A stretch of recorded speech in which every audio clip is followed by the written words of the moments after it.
Hello, everyone. I'm so pleased to be here talking to Dean Koontz, whom I have not seen in person since 2012.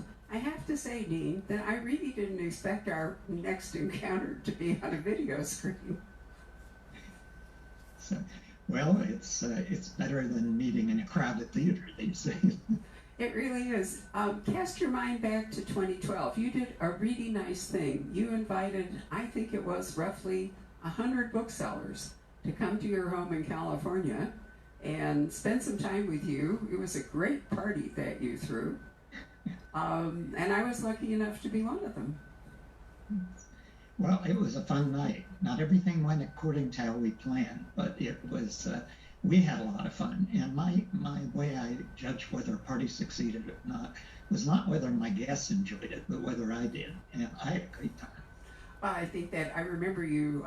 You had music and you had an act, and then you took over the stage, and it was great. The reason I brought it up was that when it was over and I went home, I wrote you a thank you note because I had copied down your address from your mailbox so I could do that. And you were very nice, and in the fullness of time, you sent me a lovely little book that was full of photographs of your golden retrievers. Gee, I'm trying to think what that book was. It was a little private book that you published of text and photos. Oh, actually, that probably was, it looked like maybe I published it, but it was published by a lady named Kate Hartson, who had her own little publishing company for a while. That could have been, I'm not quite sure. Oh, yes, that was the party book. Yes, we did publish that. Yeah, a book about the party. And it had our golden retriever all through it because she really was the star of the party. As a golden retriever always is the star of whatever event she's at.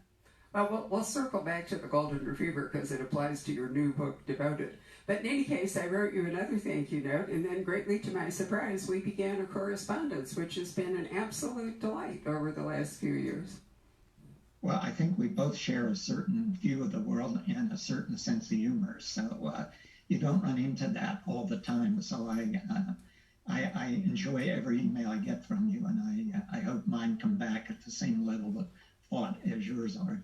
Yours are far more sophisticated and better typed than mine. But the reason I also brought that up was it has allowed me to sort of go through your journey with Jane Hawk together, because as you were writing it, you would send me your thoughts and talk about the difficulties you were encountering.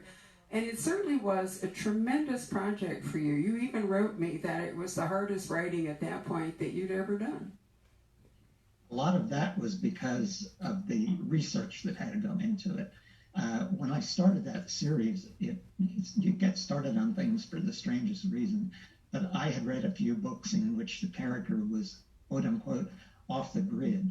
And I knew enough to know that I could find that character in about half a dozen ways if I really wanted to.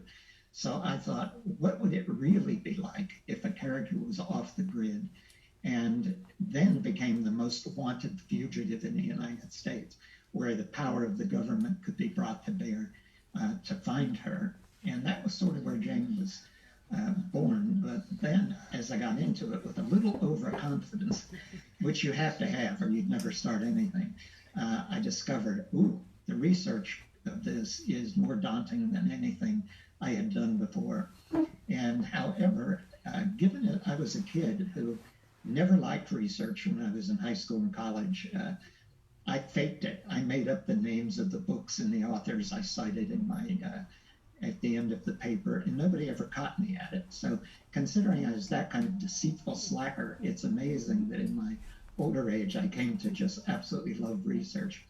But with Jane Hawk, that made the writing a lot more difficult because I would look down the road and after I had said something, and then I would do the research and think, there are still two ways you can find her. So I kept writing myself into a little corner, and that became daunting. But somehow or other, 5 books got finished, and I got her to where I was very happy with where she ended up. I contributed slightly because one day I got an email from Dean asking me, I'm trying to remember whether it was, I think you asked me for photos of Scottsdale. So I rushed around with my phone in my neighborhood and selected local flora and other things and sent you photos with commentary. I thought maybe you were thinking about a visit or a move, but it actually turned out that Jane was going to spend some time in Scottsdale. Yeah, some. I just use everybody, Barbara. That's. I was delighted to be used. In order to make Jane work, you really had to evolve a conspiracy. Do you naturally fall into conspiracy theories, or is it just fun to make them up? I don't naturally fall into it, but another way that book evolved was the reading about characters that are supposedly off the grid, but I knew weren't. I happened to see this quote from Elon Musk, and he said it's essential that we eventually inject a neural lace into our brains so that we can enhance our intelligence, have direct communication through the internet without going through a computer, and various other benefits he foresaw with this. My first thought was, well, if you've got a computer in your brain, you can be hacked. And if you can be hacked, you can be controlled. So that's where the conspiracy came from. I'm the biggest optimist I've ever known. I'm a raging optimist. So it's odd for me that anytime I hear something like that should make me say, wow, we'll have computers in our brains, I always immediately think of how everything could go wrong and how the very bad people could make use of what goes wrong. So while I'm an optimist, I guess down deep inside of me, there's a pessimist trying to get out. Well, I can see we share this because I have resisted the idea of having a smart house. I've pointed out to Rob that unless we lose our keys, nobody can actually get in.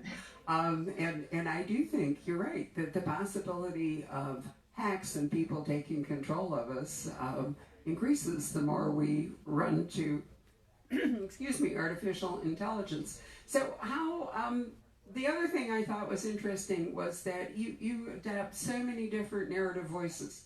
And so I've just read 5 books about Jane, and now in your new book, Devoted, we have a small child who's autistic, we have a bad guy, we have a mom, and we have a dog. So is that fun for you too? Is it like role playing for you to adopt these different voices? When I was young and stupid, and I was stupid long after I was young, it took me middle age till stupidity started to fade, if it totally has. But when I started out, I thought story was everything, and the story is still very important.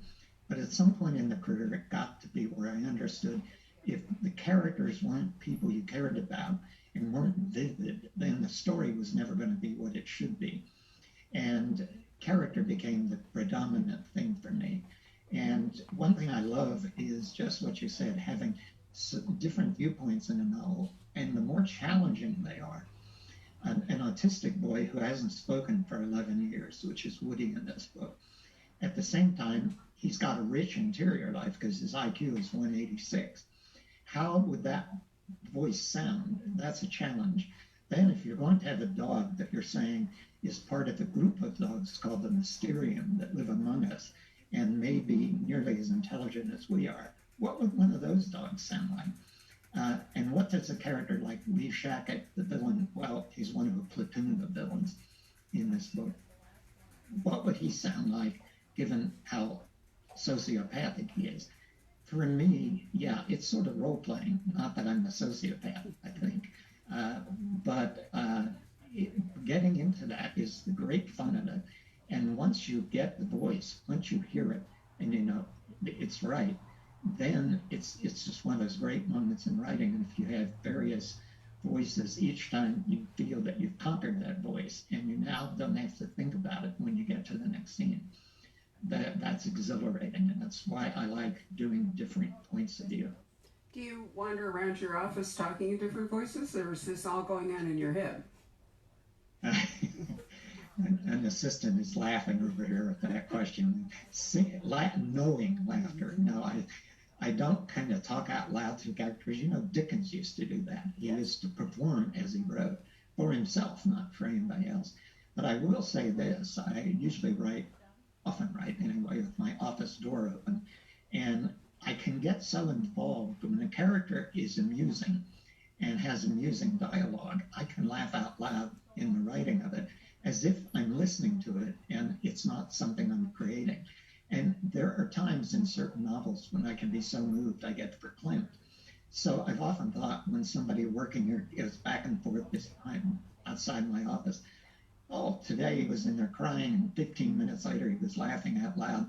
They probably think I need to be in an institution, and maybe I do, but I've avoided being put in one yet. Well, you're sort of a fan of self-isolation, but the truth is you can't. I mean, you already do it. We've had a number of writers say that that the lifestyle at the moment's really not any different than the lifestyle they normally lead. But I can see that it would be disconcerting for people around you if you were listening to some other voice besides theirs. Well, it's probably the least thing that's disconcerting about me for others around me. But yeah, they living now in a closed down situation is it's no different. The only difference is Gerda works as long an hours as I do, and we usually eat out 5 nights a week. And now she's having to cook because I'm totally incompetent in that realm, 7 nights a week. And I think at any minute she's about to pick up a gun. So I'm hoping that this quarantine that we're under, or this lockdown, goes away sooner than later. Well, I hope that your writing career does not come to such a dramatic end. So in addition to voice, I thought one of the most touching things about Kip, the little boy, the autistic boy that you're writing, is a scene in which he is brushing his teeth.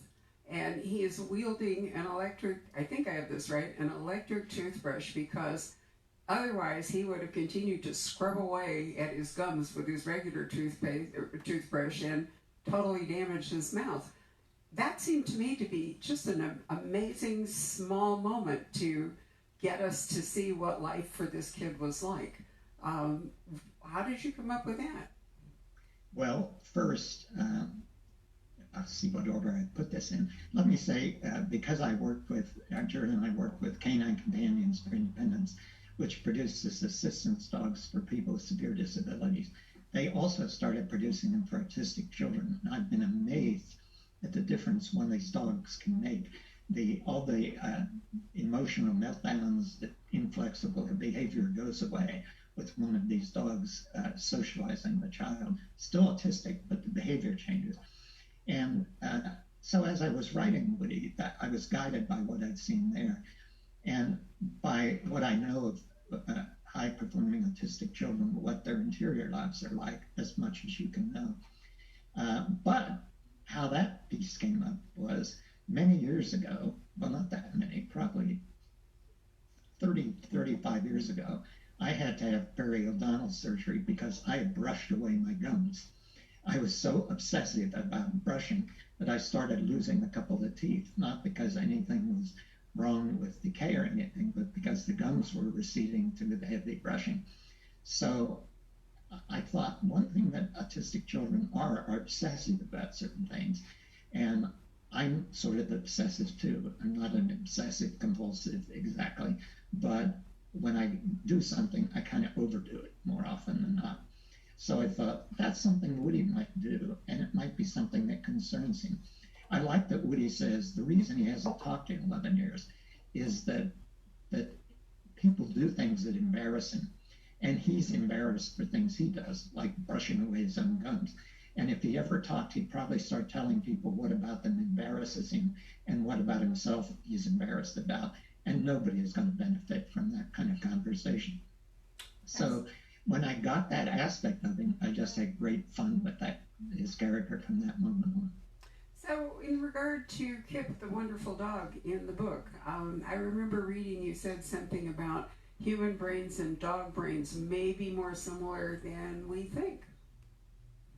Well, 30 years ago, which isn't that long, if you read any scientist writing about it who studied animals, who studied dogs, the common wisdom was dogs do not have human emotions. We only think they do and anthropomorphize their behavior. But now, 30 years later, they can look at the brains of dogs and human beings and see how they light up given certain stimuli. And dogs' brains and human brains light up exactly the same way. So we now know that dogs do have the same emotions that humans do to the same stimuli. And then there's also the fact that that little time ago, there was a certain idea about how dog intelligence, where its ceiling was. That also is fading away because we've seen now dogs being used as assistance dogs and other things, and their ability to learn is Bonnie Bergen, who founded the whole idea of assistance dogs other than dogs for the blind, once said to me that she thinks dogs can be taught to do almost anything. And she's even taught her dog to read by transferring vocal signals onto flashcards, and that holds up a card, says sit, and the dog will sit. That's teaching to read. So when I have these dogs that have now graduated through evolution to a higher level of intelligence in the book, I don't think it's quite as far out there as it seems. In fact, I was afraid editor, publisher, and agents would all tell me it was too far out there, but none of them said it was. I'm reasonably convinced that our dog is way smarter than I am because she's able to manipulate me. My mother, Dean, always used to say, she lived to be 95, so she said it was some thought, that dogs don't live, people live too long and dogs do not live long enough. And owning a dog really is kind of an inbuilt opportunity for grief, isn't it? Because in the time I've known you, you have lost a dog that you really loved. And so have I. Lost two. Is it two? And two to the same evil cancer, and it kind of is prevalent in the breed. It's an act of courage to bring a dog into your life and to share your life, because you fall in love. It's inevitable, and it's not. I once said somebody said to me in an interview once where it was on TV and there were calling questions, and some woman said, I'm grieving over the loss of the dog, and everyone's telling me, oh, get over it, it's just a dog, it's not a human being, and you're overreacting. And I said, extemporaneously, so I'm surprised it was as coherent as it was, I said, well, the thing about that is, no matter how wonderful all our human relationships may be, we all have our faults. So every human relationship has its faults. But a relationship with a dog who is a total innocent is pretty close to perfect. And so you can be blindsided at the loss of the dog about how totally it can destroy you. And I remember how Jordan and I were just washed away with grief for weeks after the loss of our first dog, and no less after the loss of the second. I know this is not relevant to Devoted, but just as one dog lover to another, do you think that people bond to particular breeds of dogs and stay with them? I mean, Golden's is something you love. My husband's partial to our wire-haired fox terrier, and I am wildly in love with my little Shiba Inu. Do you think that we bond to dogs? Why do we like particular breeds? Have you given it any thought? I haven't given that a lot of thought. The reason I ended up with golden retrievers were I never raised a puppy. I don't know if I could handle that, but I kind of missed the experience theoretically. But our dogs have been release dogs from Canine Companions, so we get them when we used to say fail out of the training. Now we say had a career change, and they aren't going to be assistance dogs anymore. So we've gotten them. Trixie, our first, actually was in service, but then had an elbow problem and had to be taken out. But the other two had a problem at 20-some months, and they go through 24 months of training. So they use, in Canine Companions, uses golden retrievers and Labradors, or crossbreeds of the two, for intelligence and for strength of the labs. And so I got a golden because I always admired goldens, but because that's what they had as a release dog. And then I think we do fall in love with the breeds for whatever reason. And I always admired the beauty of goldens. And so I'm now head over heels, and I think if I live long enough to have another dog, it will be a golden. I want this one to live 20 years. I wasn't at all surprised to open Devoted and find out that the dog was a golden. I also wanted to ask you, this is the first book you have brought out with a new publisher after decades with a different publisher. Are you excited about the change? Yes, it was when we left the previous publisher, it was I like the people there and everything else, but there's, as you well know, a lot of change going on in publishing. And sometimes you think, I wonder if the change is being managed right now as I think best it can. And we decided we had to make a change, my agents and I. And we had 8 offers, and one of them was Amazon for books, which I thought was a little odd because Barnes & Noble and certain other retailers won't carry this book. But when I saw the marketing program that everybody offered, there was no comparison. And I've been with Amazon now through this first book, and it's been just eye-opening. They've been here 3 times with the film crew, filming stuff to be used in social media and elsewhere.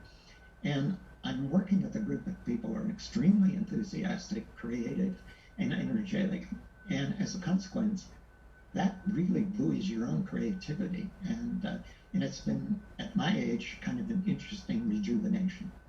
What are you planning to write next? Because Devoted is not the start of another trilogy or quintet, right? Or is it? I'm doing standalones right now. Okay. And I've delivered a book called Elsewhere, which comes out, I think, in October if the world gets sane again. And I've actually delivered another book after that called The Other Emily. I've been nose to the grindstone, except it's not a grindstone at the moment. I'm having so much fun. So it's different writing a standalone than it is a series. Are you enjoying the change? Do you feel it's helped make you more creative? Yeah, I used to say I'd never write a series, and then there was Thomas, and then there were the Frankenstein books, and then there was Jane Hawk, and it surprised me each time. But what drives a series is, again, character, and it's that you get to the end of that first book and you say, whoa, I'm not done with this. And then you're propelled. And if that happens again, there'll be another series. But right now, I'm enjoying the standalones, and ideas are coming faster, I think, than they've ever come.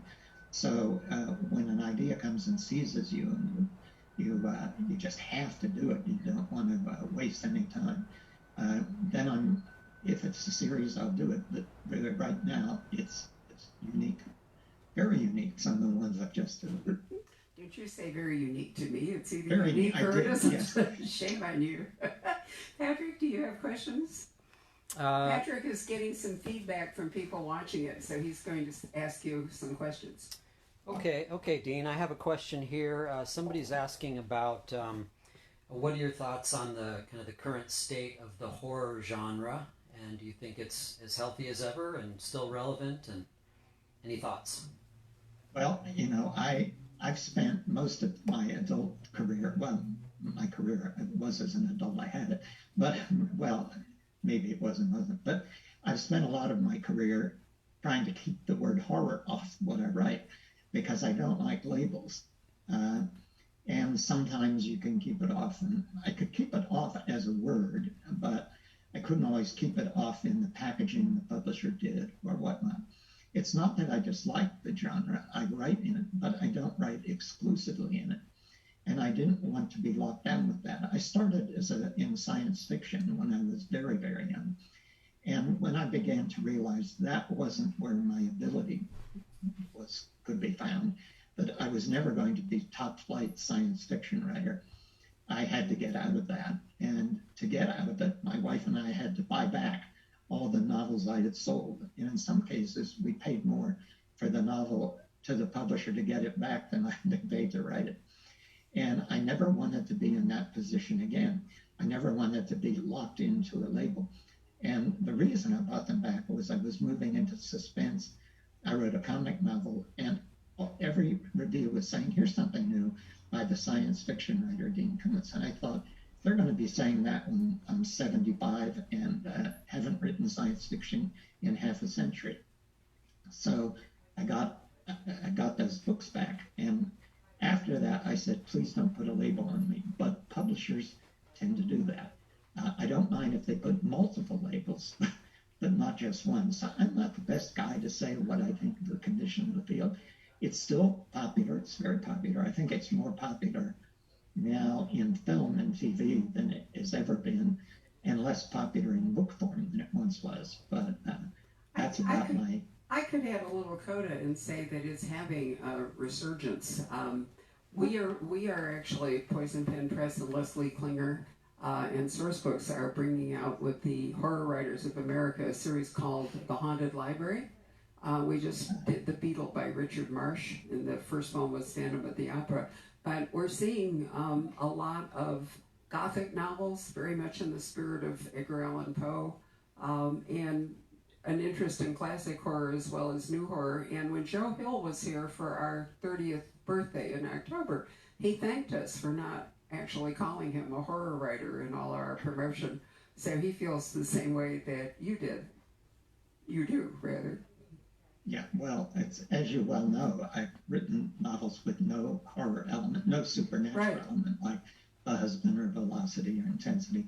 And then I've written such a variety that it's simply not wanting a label on you, and it just doesn't take any offense at anything. I read in every genre, and literary fiction to me is just another genre. So when I write, I want to include elements of everything I enjoy as a reader. I don't get to use this word very often, but when I think of you, I think of the word protean. Not protein, but protean, which is a wonderful word. Look it up if we don't know it, but I think it describes Dean. Patrick, any other questions? Yeah, this is a question. It says, do you have a favorite novel, first of your own work, and also do you have favorite novels by other writers that you go back to again and again? Well, given as many books as I've written over the years, I can't boil it down to one. But certainly From the Corner of His Eye would be up there. Intensity, Odd Thomas. I had a book called Life Expectancy that I had such fun writing. It'll always be among my favorites. I'm just not, I would have to go to like 20 books because I've enjoyed a lot of what I've written just as a writer. Being locked alone in a room all day when you like people is the most difficult thing about this. So when you're writing something that transports you utterly, you're always going to cite it as one of your favorites. And I've had enough of those that I can't boil it down to just a few. And it's sort of the same thing as a reader. When Jared and I were first married, for 10 years, we didn't have a television set. First, it was because we didn't have the money to afford one. And then it was because we didn't really want one. And during that decade, we read about 200 books a year each. And that was when I broke out into reading almost every genre that's written. And I don't read as much for pleasure then as now, or now as then, but there's still scores and scores of books and writers that have had a profound effect on me. And so I kind of don't mention anybody living because some of them are friends and I don't want to forget somebody. But two people that had a very giant effect on me were John D. MacDonald and Charles Dickens, both of whom, but especially MacDonald, because I read him first, showed me that character could be key to a novel. And there was a protean writer. He could do an amazing series, but he could do all these standalones that were so amazing, each in itself. So those two, I reread A Tale of Two Cities every 10 years just to see if it's still as good as I remember. And it always moves me to tears at the end, no matter how often I've read it. It is a very dramatic and very, very moving ending. I certainly agree. Anything else? Yeah. A lot of these, the overwhelming number of these comments are just thank you for all the wonderful books, and a lot of fans just saying hello. But there is a question about the movies and TV projects that you've had over the years, and any favorites and anything coming up. Well, given most of the quality of what was done, it's amazing I have favorites, but there, I thought the miniseries made from Intensity was pretty well done, and I thought that there was a little TV movie, The Face of Fear, that was fairly well done, but my heartbreak, but also my favorite thing was Steve Sommers' version of Odd Thomas.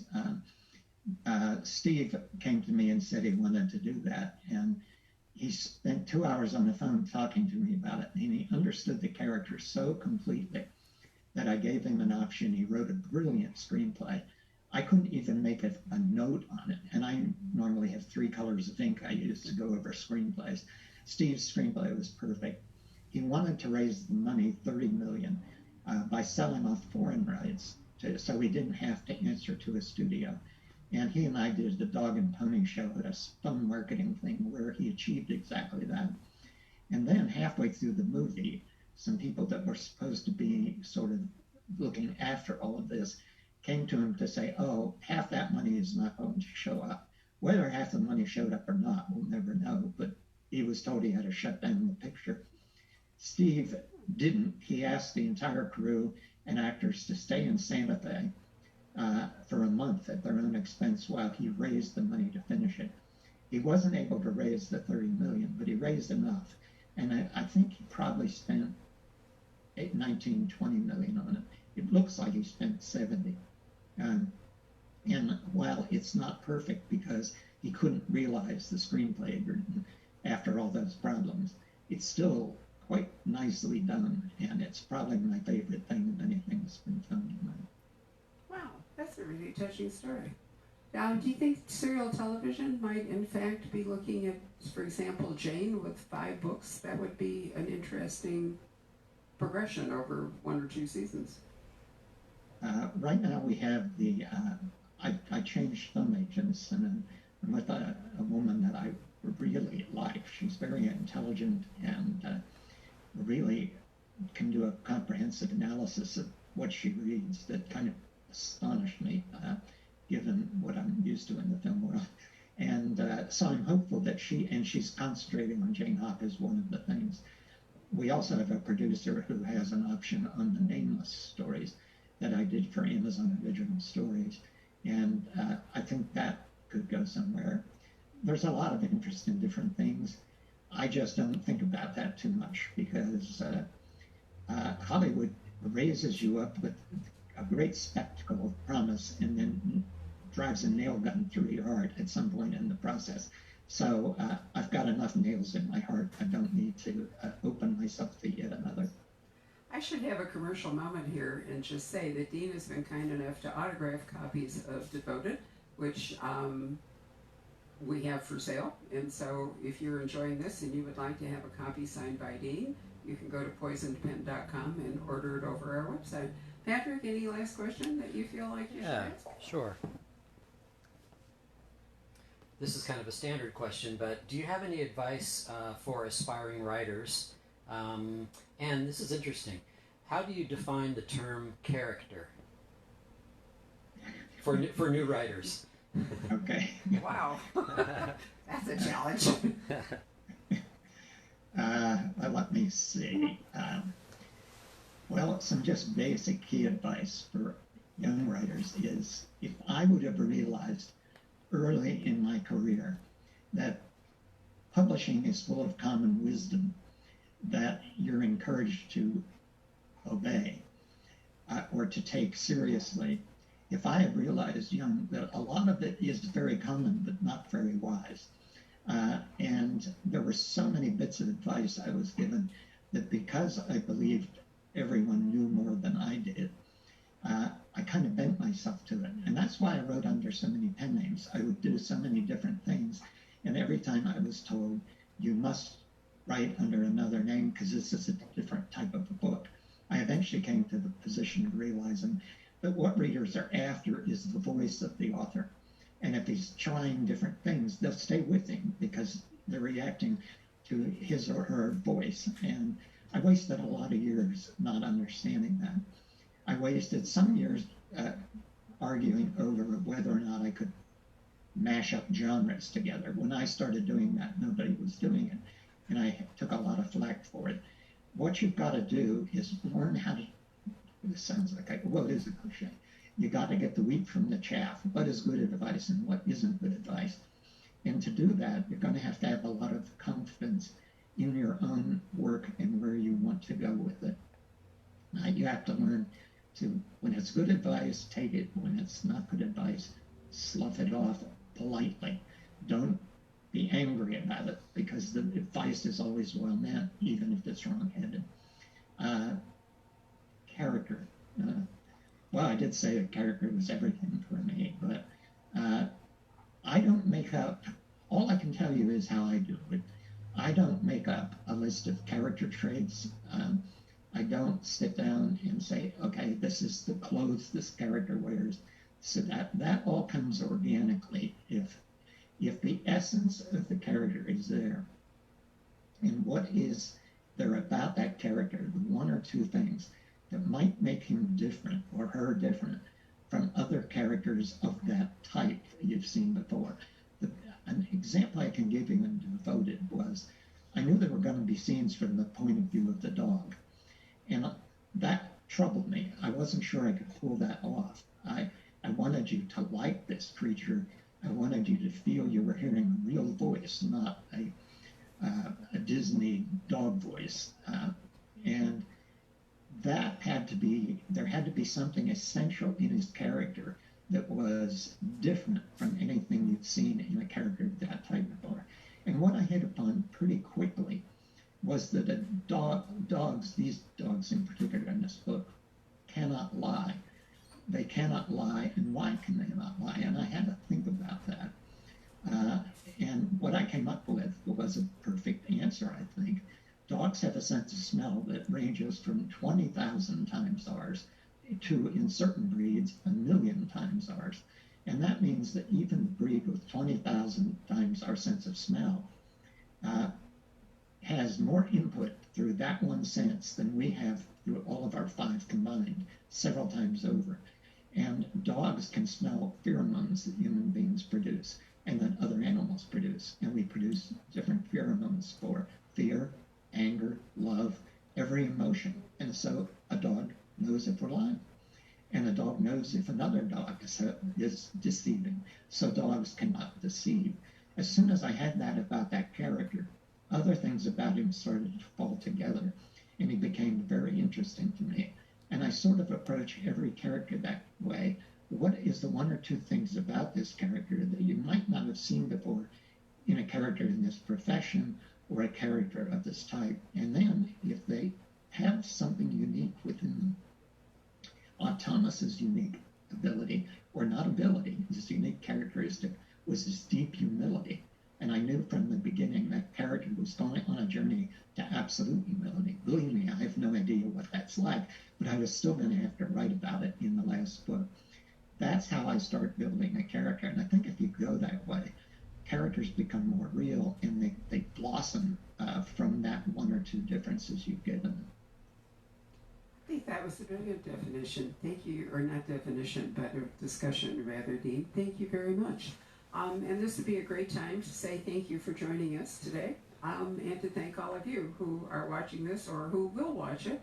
And you can share this Facebook page to your own, and you can also look at the Poison Pen YouTube channel if you'd like to watch it that way. So thank you.